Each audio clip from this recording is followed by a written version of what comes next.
And I'm told he's actually good at his day job as well, which is Chief Growth Officer for Jumeirah, which is a great brand. The only failing I can see in Alex is that he hasn't yet joined GHA with Jumeirah, and that's something we need to sort out pretty soon, but I'll give him till next year, then we'll sort it out. Okay, very dry PowerPoint slide. It's going to get more interesting.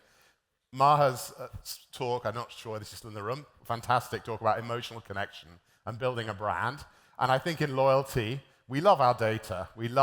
I see every day on my Power BI, I see 12.5 million room nights of customer data, 200 data points each day. It's great, but we mustn't lose sight of the fact that for all the dollars and room nights, we need to try and build this emotional connection, and we are never satisfied with what we do. We always try to improve, and the way we improve, I think, is by driving this emotional aspect to loyalty, not just the transactional.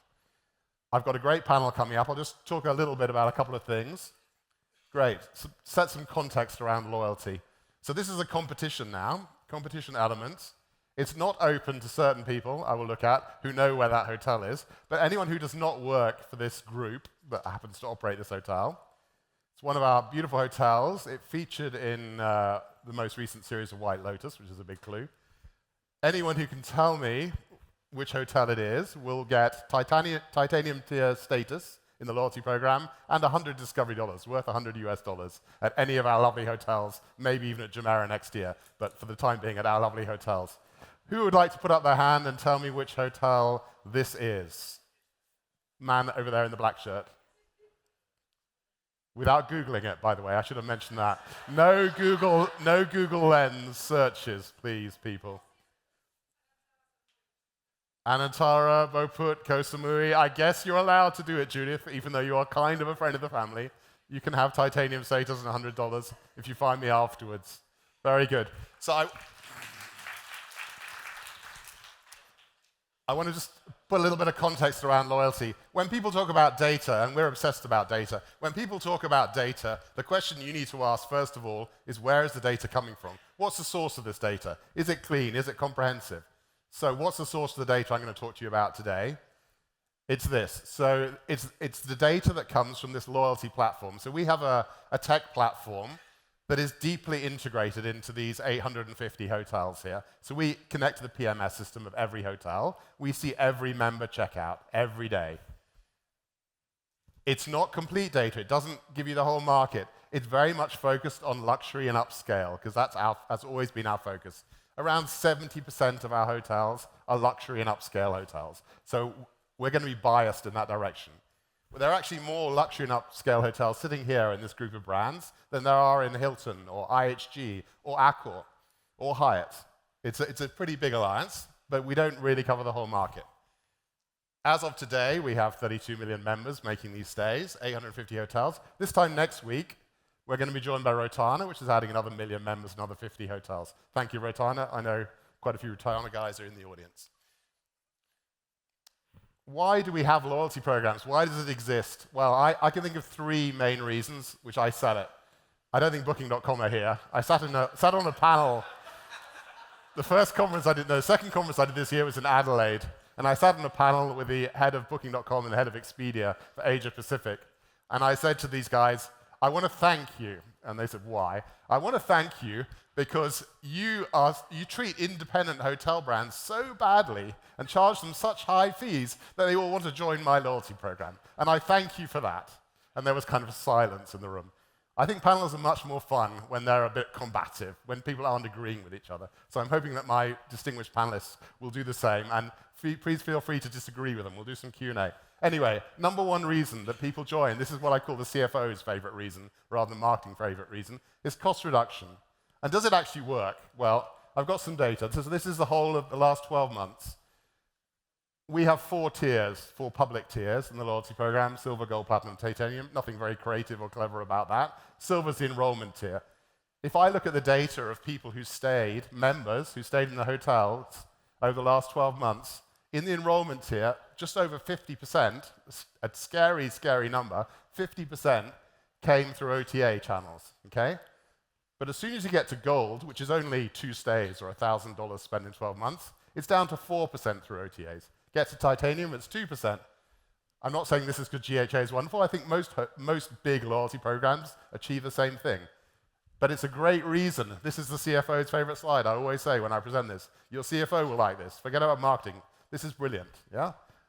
And by the way, in every loyalty program that I've ever worked on, those top few tiers is where all the money is. I mean, those top 3 tiers here is 80% of our repeat stay revenue. So it's about 4 or 5% of the members driving 80% of the repeat stay revenue. Reason number 2 is incremental revenues. Okay, this is now on the marketing side. The trick we're trying to pull off at GHA, which is a little bit different from the big mega brands, is we're trying to make people stay in the family. So not only do we want Capella previous guests to stay again at Capella, we want a Kempinski guest or let's say a Corinthia guest who enrolls at Corinthia London and is traveling to Singapore or to Bangkok. There's no Corinthia there to stay in, but we want them to stay in the family. We want them to stay at Capella Bangkok or Kempinski Bangkok or Anantara. We want all of these, and that is incremental revenues, and we measure that. We measure everything. You can't read the small print.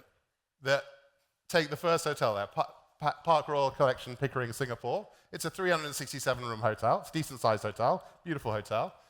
Last year, it had 20,000, in fact, the last 12 months, 20,000 room nights. About 18% of occupancy came from other brands' members. So somebody had enrolled at Kempinski or Kempinski or Anantara and has come to stay in that hotel, 20,000 room nights. And it's not just the big metro hotels, little Anantara Kihava at the end. Can't even read my own works. 2,500 room nights, cross-brand for an 80-room hotel, plus 3 or 4 times that much in the same brand repeat. So loyalty is about changing customer behavior. If you don't change customer behavior, it's worth nothing. It can change customer behavior. Okay, Bonvoy. I think there's nobody from Bonvoy here, which is amazing. Loyalty and brand value. So there are lots of dimensions to this, but if you go to any conference, apart from this one, apparently, and you see a stand, it won't be a Marriott stand, it won't be a Sheraton stand, it won't be a Ritz-Carlton stand, it'll be a Bonvoy stand. And the same is true of every football shirt sponsorship and stadium sponsorship, and ALL, exactly the same thing, by the way. Loyalty has become the overarching umbrella for our industry when it's marketing itself to both consumers and to other brands. And this works at a micro scale too. If you're a small, very strong brand that's great in one market, hello Alex, and you're wanting to expand across the rest of the world, and you're trying to win management contracts, you're not going to win it by yourself with your local reputation. You need to sit under some kind of umbrella. You need to generate some brand value. That's the reality of the world. Anyway, enough. I'm trying not to advertise. So this topic for today is cross-industry partnerships. What do we mean by that? We mean by what we call it internally expanding our ecosystem. So it's not enough to touch customers only when they stay in your hotels. It's not enough connection. What we've tried to do, and it's very much a work in progress. This is not the state of the art. This is just the state of where we are this week kind of thing. But what we've tried to do is create about 50 different partnerships in different verticals. In financial services, we are launching a co-branded credit card in this region, actually, with Mastercard and a bank to be named, which will generate many of the features I'm going to talk about in a second. In London, for example, we have a partnership with something which is a standalone restaurant company. The Wolseley's got 9 premium restaurants across London. They're not inside hotels. They are connected at the top to the Minor Group, because Minor Group owns Wolseley, but they are completely standalone. And as a loyalty member, you can go into one of these restaurants, you can earn your Discovery Dollars, which is our rewards currency, and you can redeem your Discovery Dollars on spending. And every single day on my dashboard, I see members eating and drinking at the Wolseley and earning some Discovery Dollars and spending their Discovery Dollars. Regent 7 Seas Cruises, different vertical, had to choose a cruise line, went for a premium luxury cruise line. And then we have financial services and travel hospitality. On stage today with me was meant to be the CEO of Beyond, which is an airline based in Dubai. It flies to the Maldives, flies to Zurich, flies to Milan, kind of business class only. Very interesting airline, been going about a year and a half. This is kind of one slide that does it all. So why do we think at GHA that these cross-industry partnerships are important? There are some customer benefits. Frequency was the original word I had here. The problem with the hotel industry, like the airline industry, is our customers do not interact with us often enough. Even stupid people like me may only do 120 nights here in hotels. Like 245 nights when I'm not in a hotel. The hotel means nothing to me in those nights. Our normal titanium member is staying maybe 8 to 10 times a year. So how do we make ourselves as a loyalty program, as a hotel operator, more relevant to our guests? That's where partnerships come in. How do we give more variety? It's all very well being able to say, okay, you've earned so many discovery dollars from your stay. Well done. You've reached the next tier. Next time you stay, you'll get upgraded. That's great. But it's not an emotional connection. We need to somehow get inside the emotional life of our members, and partnerships is a good way of doing that. Looking at it from a business point of view, we use partnerships to acquire the right customers. If somebody enrolls in one of my hotels, I will track their 2-year spend, our very short version of customer lifetime value. The customer lifetime value of somebody who comes to us through one of our well-qualified partnerships, like Regent 7 Seas, is about 10 to 12 times as high as somebody who just enrolls in a hotel, which is quite surprising because someone who enrolls in a hotel has already done the behavior you want to encourage, whereas someone who joins because they've booked a cruise has not yet done the behavior you want to encourage. But it's about 10 to 12 times as valuable, that person. And it's cost me essentially nothing to acquire that person, nothing. The other point is data enrichment. This is where financial services are so powerful. I am jealous of the data that they have at Mastercard. They see my customers' share of wallet. I only see my customers when they stay in our 900 hotels. I don't know that they also go to this brand and this brand. I don't know how much they spend on school fees. I don't know which jewelers they use. I don't know how much they spend on sports. The financial services guys know all of that. So I would encourage you, if you are a large hotel operator, loyalty operator, get into bed, metaphorically, with the financial services guys. Yes, they'll want their money from you, but they will give you fantastic data, and we love data.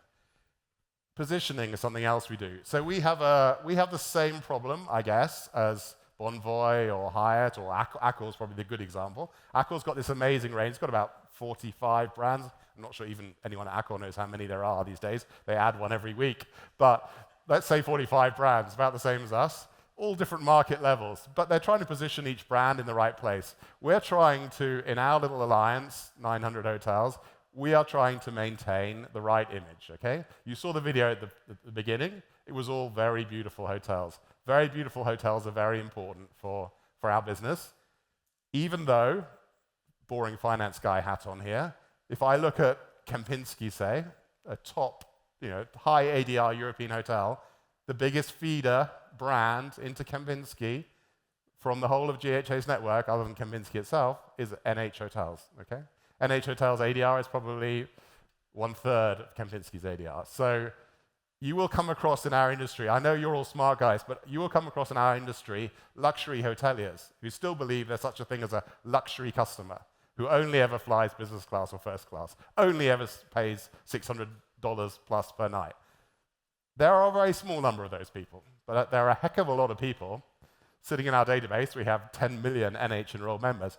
A heck of a lot of people from that group who will be also sometimes paying $1,000 ADRs. And you can't ignore that, and you can't get too snobby about it. You've got to just let the data speak to you there. I've talked too much, but I'm going to introduce the panel now. The last thing I want to talk about, though, is money. So that's my job.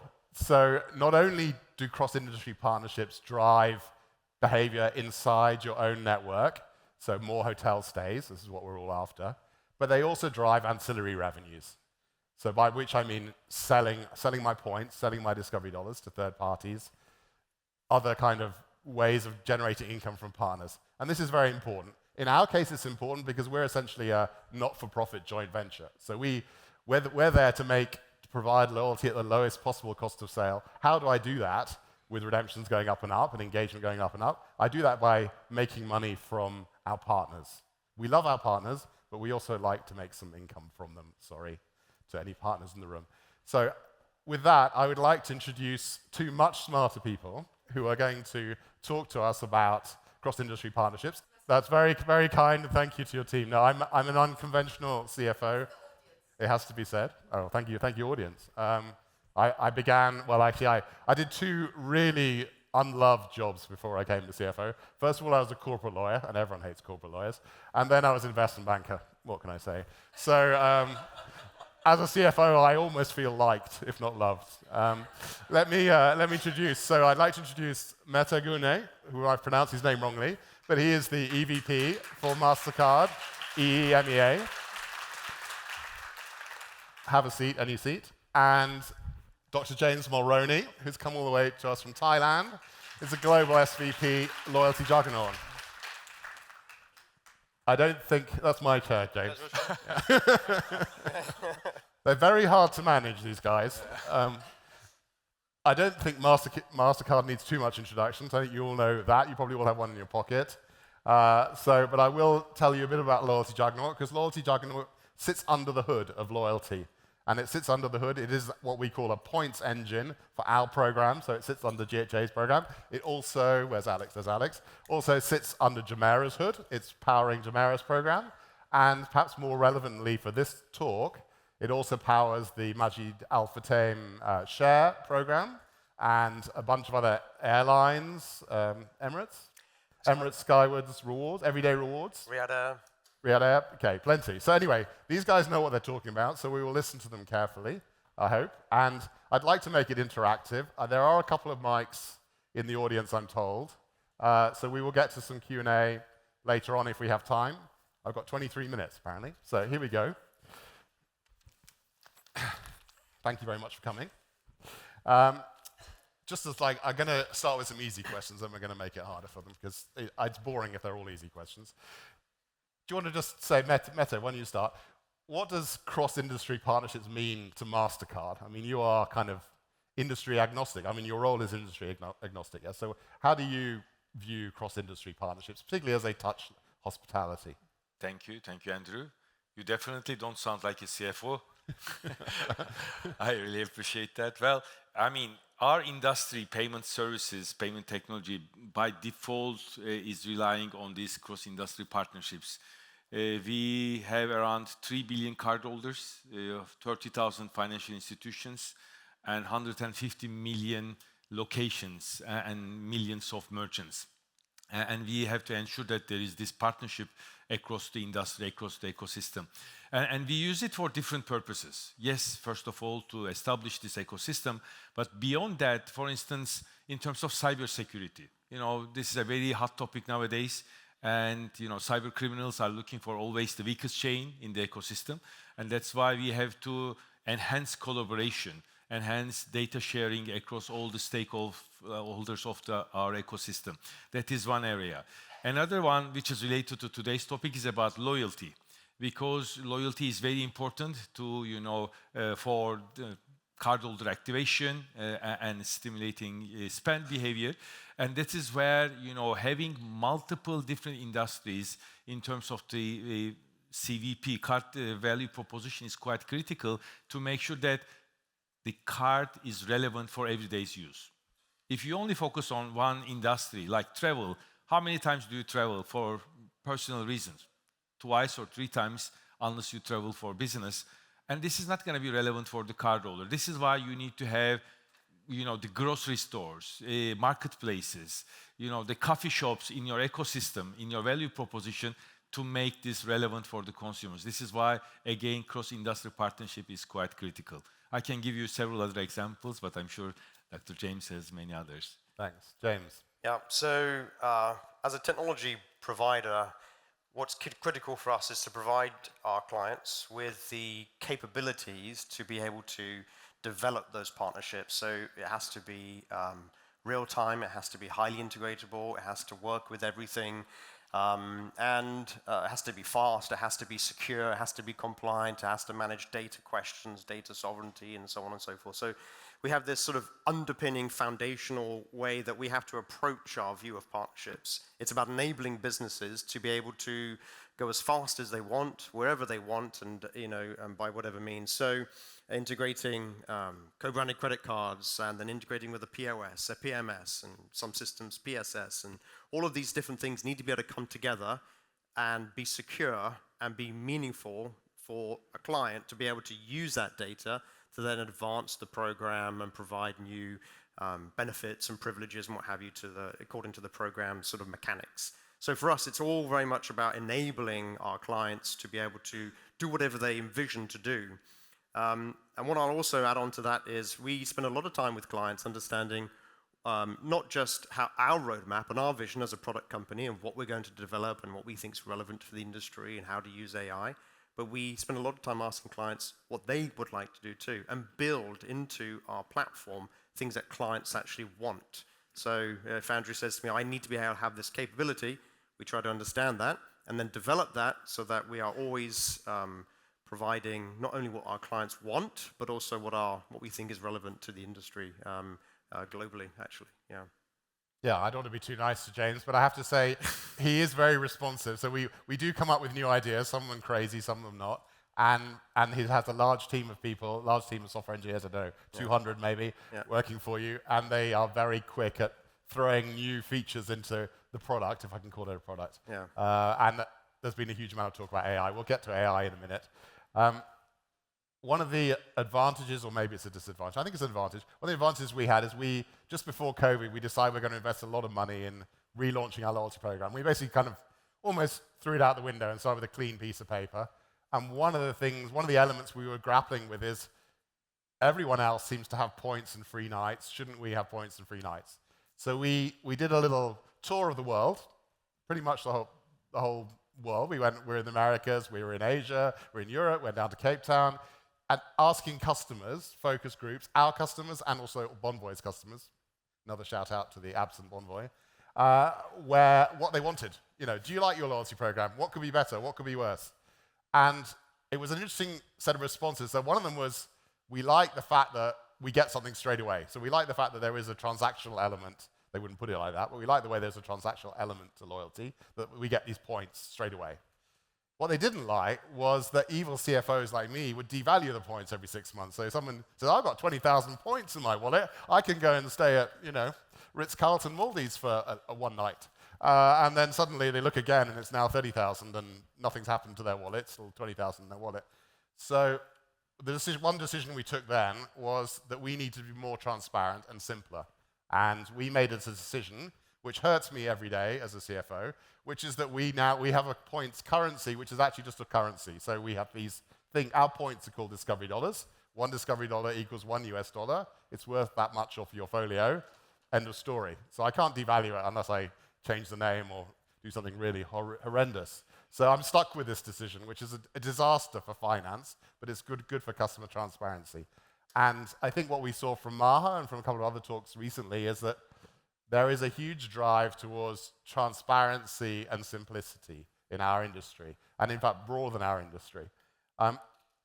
What do you think customers are really looking for in a loyalty program? Because you manage, effectively, the technology behind airline loyalty, retail loyalty, hotel loyalty, across multiple continents. Yeah. What do you think customers really want from loyalty these days? Well, you're right. Transparency is very important. It has to be very easy to understand. I mean, I think we all as consumers, customers, we understand this. If you get an offer from a program, let's say you're enrolled in, and it's hard to understand, you just move on, right? So first of all, it has to be very, very easy to understand. In about 3 to 5 seconds, you have to know what the benefit is of even going on the journey of clicking the link and then, and what have you, right? So that transparency and simplicity is important. But I also think the immediate reward is right here now too. I think, especially what's going on with AI, if we're allowed to talk about AI yet, especially what's going on in that space, a very immediate, comprehensive, guided decision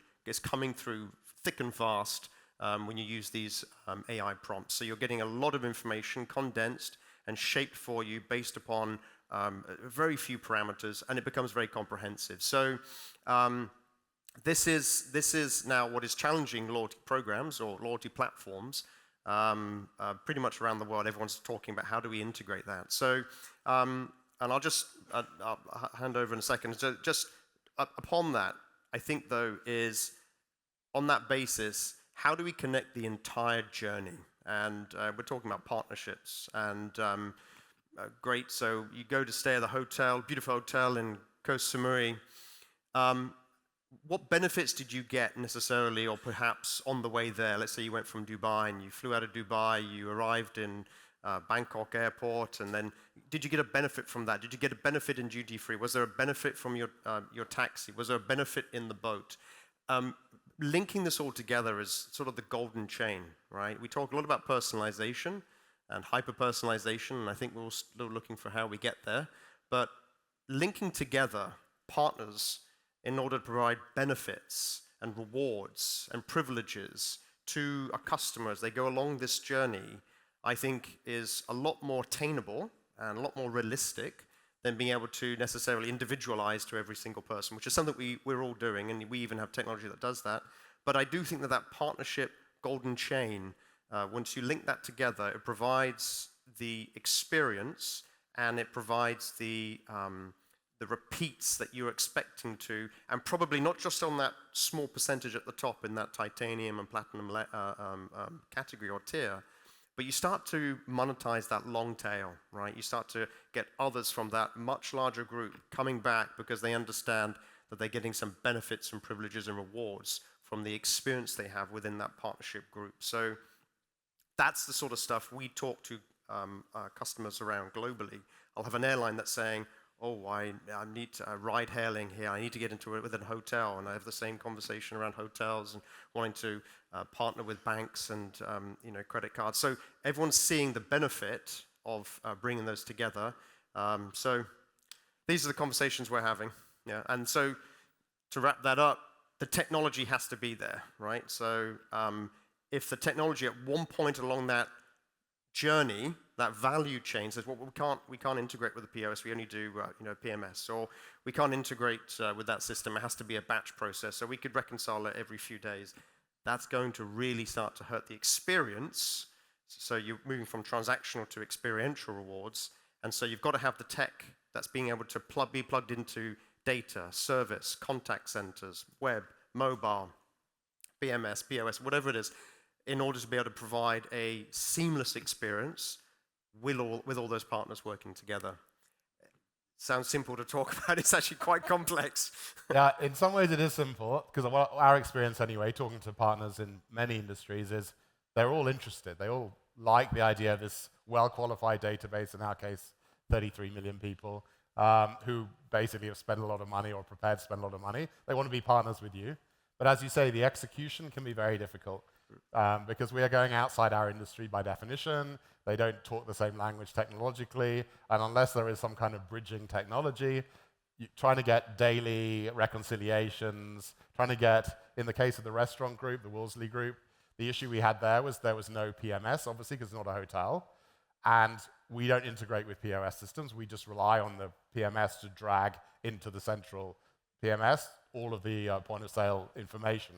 So we had no technology to integrate with the Wolseley. But fortunately, we were able to find some pay-at-table vendors, some QR code scan vendors that we're quite familiar with here in Dubai, who were able to integrate with our points engine, with Gravity, pull down member logins, pull down the points balances, and enable us to record that transaction kind of round the side from our point of view. So it took a little bit of creativity, took a third party to engineer, but it now works every day, which is great.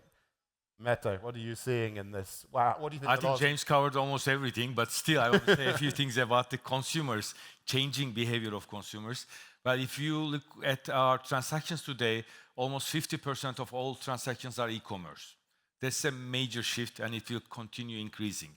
And that is the level of experience that all consumers expect from us, irrespective of which industry you are coming from.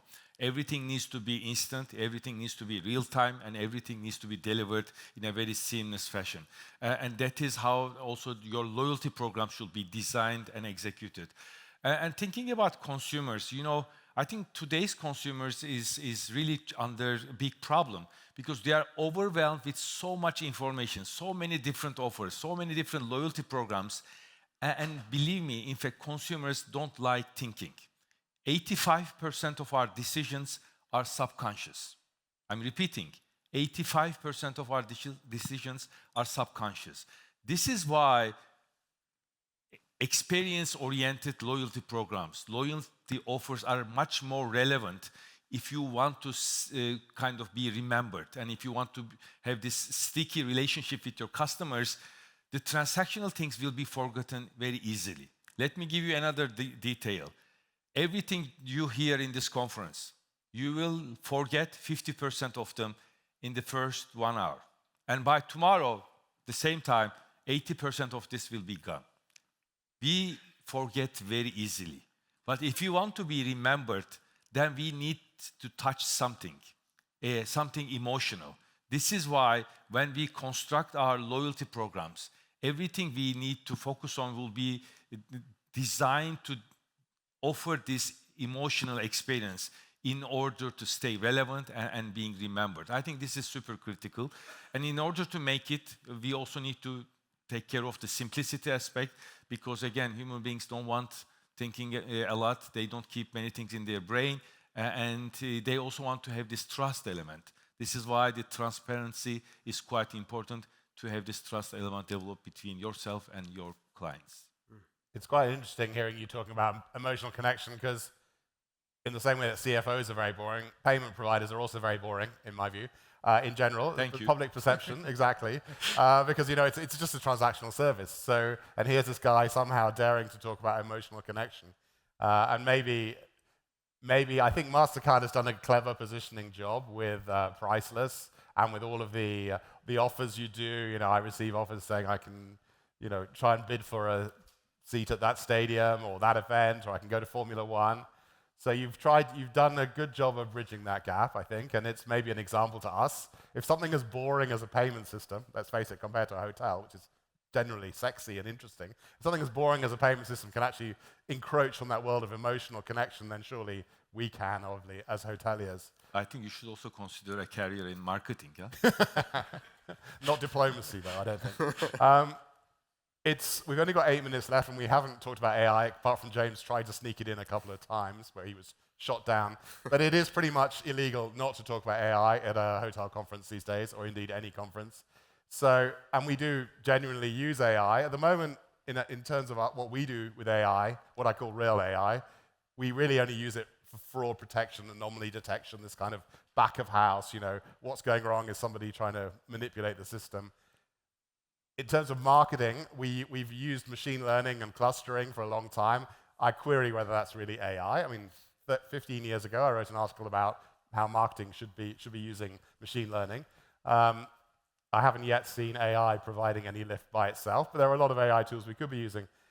Agentic AI is fascinating. The customer booking journey and the way it's changing, we heard a discussion earlier, is fascinating. It's definitely happening. It's happening already, so you don't need to be a great futurologist to say this is the future. It's now. Google is worried about it. Our friends at Booking.com and Expedia are worried about it, committing a lot of resources to it. What should we be doing as hoteliers or hotel loyalty operators to work in this new world, this agentic AI world? We heard 80 Days talking earlier about GEO, about optimizing ourselves for this kind of search or this kind of query. What do you think? You're Mr. Tech. Sure. All right, so quickly, we're short on time. Microsoft, Google, everyone's baking AI into their technology stacks, right? So you'll see now Copilot, Gemini, and what have you.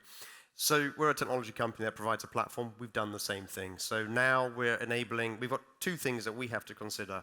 Enabling the loyalty program operator to run the program using agentic capabilities. So we've built that in quite recently, and we're doing some beta work with other clients where essentially, if you run a program, you can use our platform, Gravity.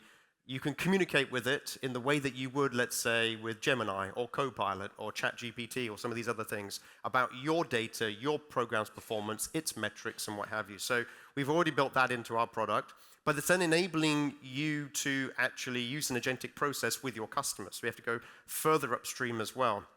And that's something in our roadmap that we're building as well, which is, and this is what's great about AI, it's just pushing us all to do this sort of thing. So being able to enable that whole journey of making a decision for going on a holiday, whatever it is, condensing it into a decision rather than research. You know, Google Maps isn't near this. Where's the sushi restaurant? Where's that? You know, where's the... Right, you're trying to triangulate your life around multiple different systems. We want to bring that agentic AI capability directly to our clients to use with their customers in order to be able to condense that decision into a few small parts that is very relevant to them. I wonder if that's the back door into personalization, frankly, but that's where we are. Well, it is definitely super exciting, but also concerning from my point of view. We had the first global agentic commerce transaction in Dubai last week, together with Majid Al Futtaim Group for their Vox cinema theaters. And this is only going to grow and get bigger and bigger. You know, I believe in the next 12 to 18 months, each of us would have a personal assistant, which is most likely free of charge, working 24 hours, 7 days, and taking care of everything that we want to do. Not just search, but also taking actions, and even making payments on our behalf. And this is transformative. And the concerning part is we are facing a risk of losing the connection with the customers.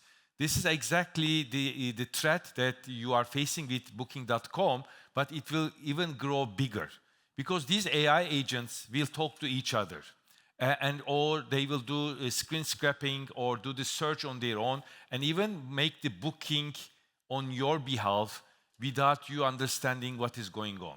That is a major threat to any industry. And again, because the moment you lose the connection with your customer, which means that you cannot collect data anymore, you don't know who you are exposed to up until they arrive your hotel or they travel with you. That is a major risk, losing data, being disintermediated. And that's why I think as an industry, you need to work on some solutions. Again, partnerships like yourself is quite critical to offer this as a service, or the big players will most likely build their own agents in order to fight that. Otherwise, I think the players like the Booking.coms would build their own agents and even make it worse for you. That's the reason why all the players need to become AI ready. And you don't have too much time for it. I think the next 2 years will be the amount of change that we will see in the next 2 years will be overwhelming, and we don't have too much time to get prepared for that. It's also the opportunity. We can also look at it from the positive side, but we have to be aware of the risks as well. Yeah, no, it is scary. I mean, some people say, this is great, we're going to disintermediate the OTAs. Frankly, if you've worked with Booking or Expedia and seen the scale of their operations, seen how many software developers they have, seen how much money they have taken from our pockets, by the way, you know they're not going to lose this battle. You know, they are going to use everything they've got not to be disintermediated. So I would not see this as the death knell for OTAs, unfortunately, much as we would like that to be the case. So I think we have to compete, and we are already competing. We're already, in trying to introduce natural language searches into the user interface, but there's obviously a huge amount to be done. Limited budget, thanks to evil CFOs saying, don't overspend. But yeah. I think consumers will look for an end-to-end solution. Yeah. When you book your next travel, you need air tickets, airline tickets, you have accommodation, you have car rental, you have restaurant bookings, and this agent will take care of everything. That is why maybe you need to build these partnerships to be able to offer everything end-to-end in an included fashion. Otherwise, if you have only one line which will not be enough for the customer experience, then you will be in trouble from my point of view. And that's an interesting point, because if I look at our data again, and look at wholesale net rates compared to direct rates, obviously wholesale rates are much lower. And what you're talking about now is packaging together wholesale. We're packaging together air travel and hotels, for example, which traditionally in the hotel industry has been a necessary evil. We have to give wholesale rates to fill our properties in certain destinations, but they're coming in at 30%, 40% below transient rates. So is there an opportunity for larger hotel companies to create their own sort of AI wholesaler, package up using partnerships rather than using the wholesale companies? Can we disintermediate the Kuonis and TUIs of this world by being that sort of virtual wholesaler ourselves? Who knows? We've only got 31 seconds, so we're not going to answer that question. But let's have if there's anyone, has anyone got a burning question in the room they'd like to ask my experts here? There are a couple of mics, so put up your hand. Can't really see. Someone there. Can someone get a microphone to that man over there?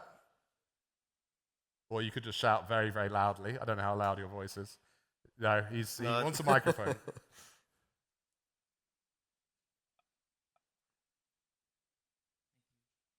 you hear me okay? Yeah. JJ from Marriott Bonvoy. So we're here. Oh, you are here. JJ, how are you? Touche. So a question for you, perhaps, Andrew and James. Clearly you build really amazing software, right? And you've got an amazing program. Yep. How do you sort of find the balance between community software that keeps improving for everybody and the secret sauce that makes you you? That's to me, I believe, right? Well, both of you, right? Because I see. Because you're of using James's software. Yeah, so you're saying, does he keep some special features just for GHA and not share them with Jumeirah, who are going to be a GHA member soon, we know, or Emirates or Etihad or whatever? Is that? I guess I'll answer that. Yeah. So it is a community platform. About 35%, depends on every year, of all of the development that goes into our platform is from our global client base. So about a third of it. We've been asked many times, can you keep this one secret? Can you give us just a release? We don't do that. Everybody benefits from what's in the product. I've had very hard contract negotiations where we want to be able to have a 12-month exclusivity. We don't do that. We provide all the benefits to everybody. The reality is, if Andrew said, "Oh, could you please build this thing, this feature set here," and we build that. Right? He knows about it. It's gone out in a release. He's got months, if not a year ahead of anybody anyway, because he's the one that asked for it. He knows when it's coming. He knows what release it's in. Everybody else is reading release notes and going, "Oh, okay." So there's a little bit of that. So that's how it works. It's available for everyone. It's like Windows. They don't have exclusivity that I'm aware of. So that's how we do it. The best thing is that Andrew is. And his team, obviously, and Volker and the rest are very close to being able to know what's coming out, when is it coming out, and we do precisely features that work well for them. So that's sort of USP, and we often don't charge. So there you go. I don't think I recognize not charging. Yeah. It's a very big line in my cost budget, by the way, but it's a very good software, so we're happy to use it. Anyone else got a question? Yes. This is for Andrew. I'm here. You're there. Okay. Andrew, you're saying something very interesting that when people get to your platinum tier, they only use 1.8% OTA.